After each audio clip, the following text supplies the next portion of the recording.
Wes Streeting, the incoming Labour government's health secretary, has recently garnered attention not only for his political role, but also for his personal journey. Streeting openly came out as a gay man and talked about it in a chat with Rory Stewart on The Rest Is Politics, humanising. This is a humanising of his public persona, this aspect of his life highlighted during the chat with The Rest Is Politics with Alistair and Rory, where his candidness and personal reflections resonated with, I think, many people who were watching.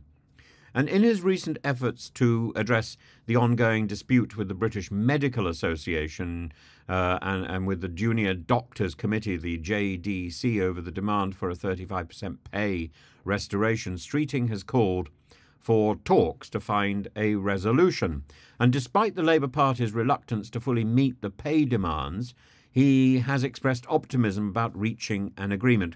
He's acknowledged the dire economic circumstances, but emphasised a shared willingness to negotiate. And Streeting's approach, which includes addressing poor working conditions for junior doctors, aims to boost morale and foster cooperation for future NHS reforms, which are badly in need. The proactive engagement marks the first time a health secretary has met the Junior Doctor Committee face-to-face since March, signalling a potential shift in negotiations and a well-needed meeting and exchange of ideas. The BMA has noted the significance of Streeting's involvement, contrasting it with previous ministers' lack of authority and absurdity. Streeting's control over his brief and his evident dedication to improving conditions for NHS staff may prove pivotal in navigating these complex waters, and I frankly wish him well.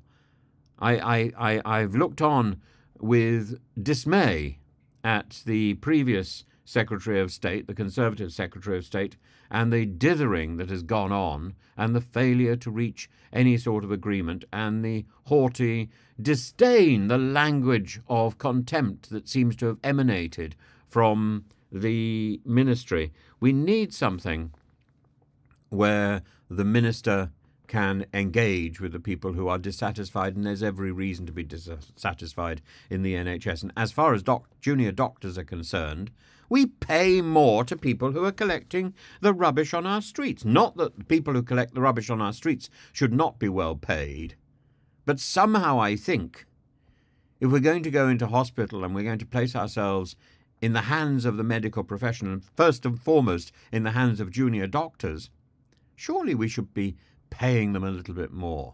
Are our lives worth so little? Are they worth so little?